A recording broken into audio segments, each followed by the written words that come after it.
Alright, let's do this. Romeo and Juliet, one of, if not the, most widely read, widely performed, and widely loved plays in the English language. So let's take it seriously. Let's allow ourselves to complicate the simple story that we might have in our heads. Romeo and Juliet is a story that has been told over and over and over. Their names have become synonymous with adolescent love, tragedy, and the separation of lovers through circumstance or community obligation or whatever. Nearly everybody who has attended school in the English-speaking world can tell you who they are, what they stand for, and probably quote a line or two. The story of Romeo and Juliet has been adapted in a number of ways. In West Side Story, the Capulets and Montagues become jets and sharks. In Warm Bodies, they become humans and zombies. In Romeo and Juliet, they stay Capulets and Montagues, but they're gnomes. The Lion King 2, Simba's Pride, is also a retelling. Simba's daughter falls in love with a member of a rival group. The point is, there's something about this story that needs to be told and retold by every generation. And you should keep that in mind because as you read, the characters seem to be aware of this fact. The play begins with a prologue that tells us exactly what's about to happen. And the very first scene of the play ends with a character, Benvolio, retelling exactly what just happened in that first scene over again.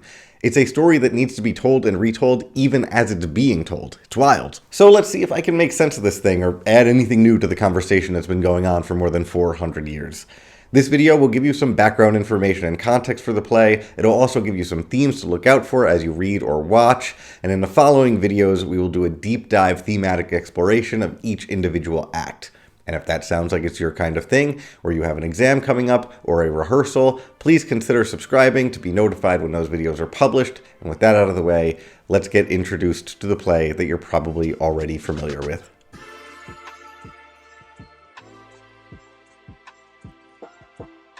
We all know the story. Two households in the Italian city of Verona, both alike in dignity, have an ancient feud. They're called the Montagues and the Capulets. They hate each other, and the families and the servants of the families fight each other in the streets. And then Romeo, of House Montague, and Juliet, of House Capulet, fall in love. And the young couple cannot be together, but they nonetheless get married in secret.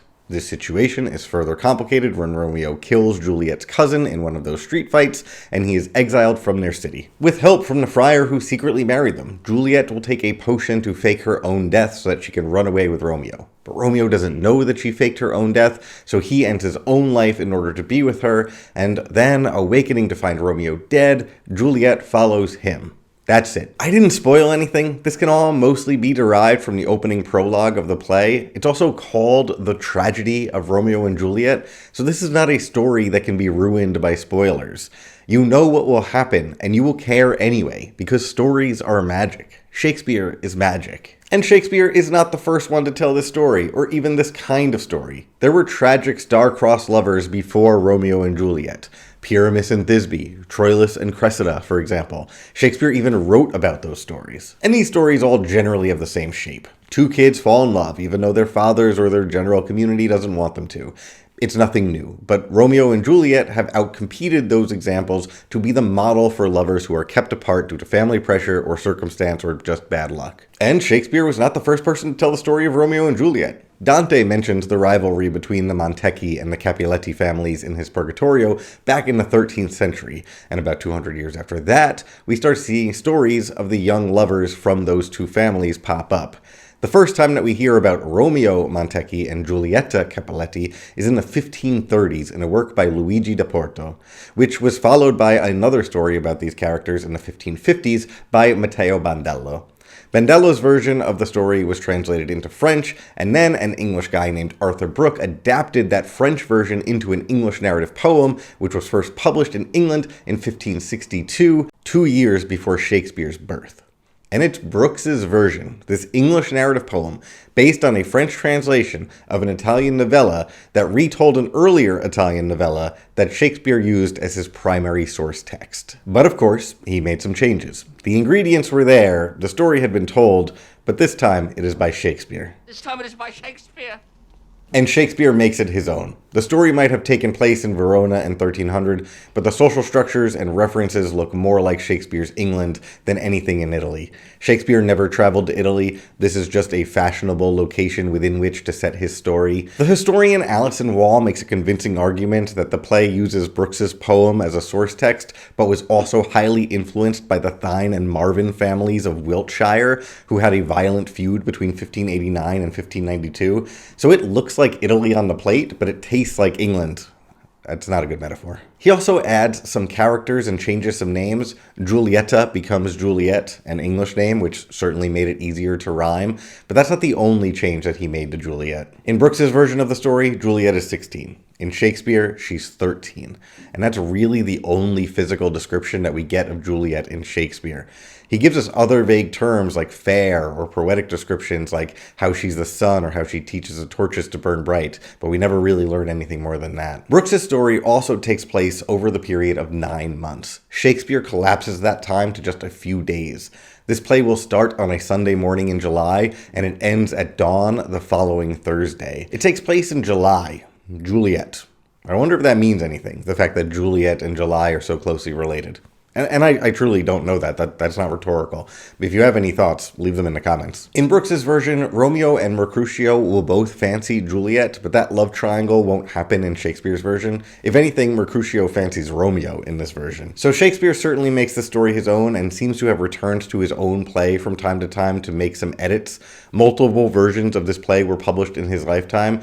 So let's briefly get into the production and publication history. Shakespeare's version of the story was most likely written and performed for the first time sometime between July 1596 and April 1597. We know this because the first printing in 1597 says that the play had already been often, with great applause, played publicly by the Right Honourable Lord of Hunsdon and his servants. Lord Hunsdon was only the patron of Shakespeare's theatre company between July 1596 and 1597, so those performances must have happened in that window. This bit of admittedly boring information is relevant because William Shakespeare's only son, Hamnet, was buried on August 11th, 1596. He was only 11 years old. So Shakespeare wrote this tragedy during a time of personal tragedy. The first publication, that one from 1597, is called The First Quarto by fancy Shakespeare scholars. Those same fancy Shakespeare scholars will sometimes also call it the Bad Quarto, and they have their reasons. About 2 years later, in 1599, a new edition came out that claimed it was newly corrected, augmented, and amended. We call this 1599 version the Second Quarto, and it's about a fifth longer than the First Quarto. And some of those added lines are among the best and most famous lines, so it's a better quarto. Chances are the edition that you're about to read, or have read, is based heavily on this Second Quarto, though it probably won't be exactly the same as that Second Quarto. It will take some lines from the Bad Quarto. It'll take some lines from other printings, like the First Folio, which is the first printed edition of all of Shakespeare's plays, though that was printed after Shakespeare's death. But we can't really use the First Folio as the authoritative edition either, because Romeo and Juliet in that edition, for some reason, leaves out the prologue entirely. It's baffling. So if you're reading from a Folgers edition or an Arden edition or a Penguin edition or something like that, you're reading an edition that makes a lot of editorial decisions about which parts of which printings to include. And maybe one day I'll make a video on the differences with more detail. Who knows? The point is, you're reading an edited text. But enough of that, let's talk themes. This play is filled with the tension between two opposing forces. The Montagues and Capulets are the obvious one, but there are many more. The conflicts between two opposites are baked into the language of the play. That parting is such sweet sorrow, or how Juliet's only love sprung from her only hate.